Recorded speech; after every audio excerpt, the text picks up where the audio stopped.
սերունդը գա ծաղիկներով կացինով երազում։ Նոր սերունդը ինչ ում նկատի ունենք մեր հայերը սերունդը սերունդ գալիս են այստեղ ծաղիկներով հիշելու։ Հիմա մենք կացին ենք տեսնում ու ուզում եմ դու բացատրել։ Ուրեմն հիշելուց զատ մենք պետք է մեր պահանջատիրությունները ամրագրենք, ճիշտ է։ Եթե գալիս ես հիշողությունը ամրագրում, սակայն որևէ գործողություն չես կատարում, այդ հիշողությունները, պահանջատիրությունները ի կատար ածելու, ապա դա պարզապես արժեք չունի։ Համամիտ եք, այո։ Հիմա ես դատական պրոցեսներով տանում եմ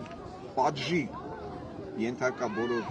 երևույթներին, որոնք զավթել են մեր իշխանությունը դեռևս 90-ական թվականներին եւ մինչեւ այդ եւ բոլոր հանցակից մասնակից պետություններին, ովքեր այսօր մեր դեմ կիրառում են ցեղասպանության շարունակական գործընթացը,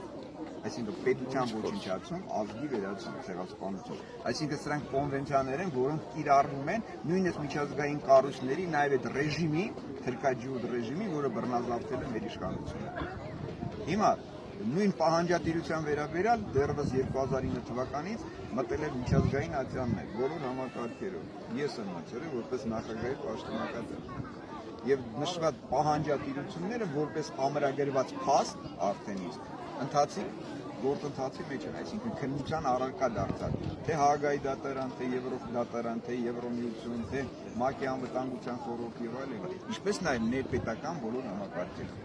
Որևիցե համակարգ թե ներպետական թե միջազգային իր ներկայացրած մեղադրանքները չի հերկել, այսինքն դրանք բոլորը իրականություն հասնեն։ Հիմա երկրորդ հարցը ինչու՞ն է կայանում, երկրորդ խնդրու առարկան ինչու՞ն է կայանում է դրան տեր կանգնել։ Ո՞վ է տեր կանգնել։ Որ ռեժիմ կոչված, որ իշխանություն կոչվածն է տեր կանգնել եւ դա բարձրաձայն է։ Կարող եք ասել, ոչ մեկ, ճիշտ է։ Ինչու՞։ Ժողովուրդը, որը գալիս է, ժողովուրդ չեմ ասում аз, որովհետև ազգը բարձրագույն արժեք է։ Ժողովուրդը դա խառնածին է, որոնք իշխանություն կոչվածները դիմում են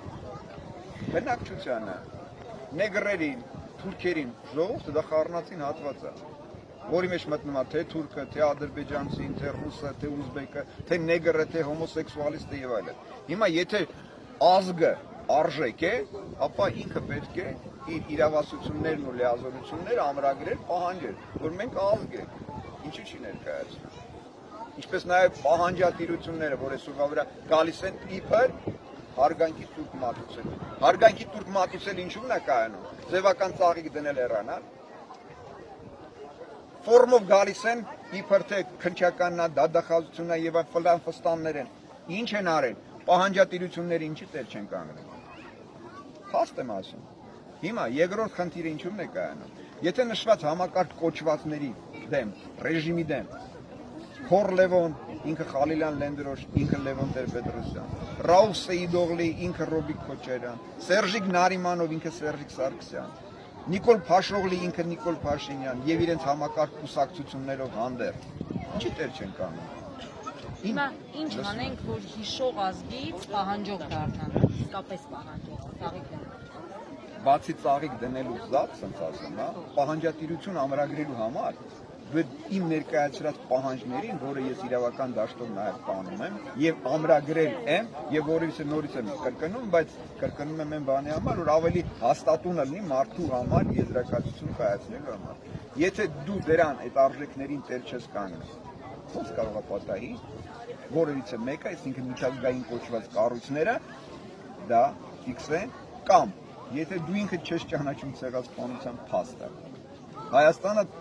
90-ական թվականներից դա անգամ ԽՍՀՄ համակարգի ժամանակահատվածում չի ճանաչել հայոց ազգի դեմ կայացված, արմենական ազգի դեմ իրականացված ցեղասպանությունը։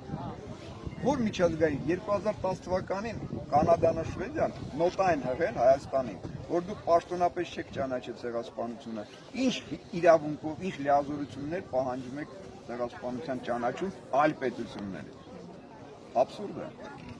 Այսօրվա խնդրու առարկան ինչու՞ն է կայանում։ 10,000 զոհի 2016 թվականի ապրիլյան պատերազմի եւ մինչեւ այդ մեր ոսկե սերուցքի զոհաբերումը որպես մատաղացու ոչխար, ցեղասպանությունը շարունակական, ինչի հիմքն է։ հենց այս տարված քաղաքականության, կեղծ քաղաքականության, որոնք այս իշխանություն կոչվածները կանում են 30 տարի։ Եթե դա ամրագրված լիներ որպես արմենական տարածքներ, հայկական հողեր, ապա որևիցե մի թուրք, ադրբեջանցի գոյություն չունեցող պետության ներկայացուցիչներ իրավունք չէին ունենա պահանջել միջազգային ատյաններն մեր վրա մատթափ տալ ու ամրագրել որպես ագրեսոր, որպես պետություն, որը բռնազավթել է այլ պետության տարածքում։ Լավ, կադրերն են եկել։ Շնորհակալ եմ շատ։